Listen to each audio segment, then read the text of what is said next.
parlait aussi avec les 150, 152, souvenez-vous, que la banque, les fameux que la BOJ défendait. Alors, c'est pas du tout ce qui s'est passé. Hein. Le marché va à l'encontre de la Bank of Japan en ayant explosé finalement ce plus haut à 152. Et là, désormais, vous voyez, le 152, c'est la ligne c'est la ligne horizontale de résistance qui est tracée, et on est bien au-dessus. Donc désormais, dans un grand canal haussier très clair. Alors sans toutefois potentiellement aller rejoindre les 156, 50, voire 157 qui serait l'oblique haute avec l'inertie qui serait logiquement atteignable techniquement, parce que la BOJ va continuer à se battre. On a un rendez-vous d'ailleurs vendredi, et si d'aventure la BOJ décidait d'augmenter, ne serait-ce que par principe, de quelques points de base, en fait, c'est son taux directeur qui actuellement rémunère le JPY à 0,10%, donc proche de zéro, mais en territoire positif tout de même, donc c'est un signe. Eh bien, si elle passait par exemple à 0,20, par exemple, eh bien, on aurait une détente assez immédiate qui irait dans le sens de la BOJ. Donc un retour tranquillement vers les 152.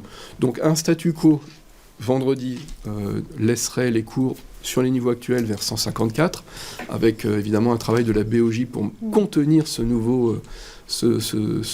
nouvelle zone en quelque part de bataille.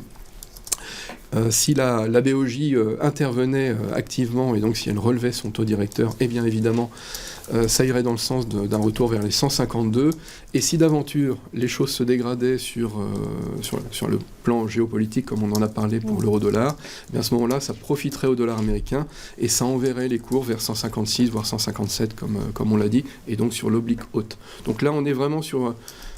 j'ai envie de dire, comme souvent à la croisée des chemins, mais là c'est réel, on est en plein milieu de canal, et on a ces trois possibilités, ces trois scénarios, donc vraiment à suivre, notamment vendredi, c'est vers 5h du matin, mais à suivre sur ce que va faire la Bank of Japan. Merci beaucoup Benoît Fernandez-Rioux de nous avoir accompagnés. À suivre également la sortie de votre ouvrage intitulé « Marché en aparté ». Vous l'avez coécrit avec Fabien Labrousse. Oui, tout à fait, un livre d'interview sur les acteurs du marché. On a voulu faire un livre un peu différent et ça me donne l'occasion d'en parler et je vous en remercie. Un livre qui, pour ceux qui connaissent, est un peu à l'image de ce que l'on trouve sur les Market Wizards, un livre américain qui avait eu un certain succès.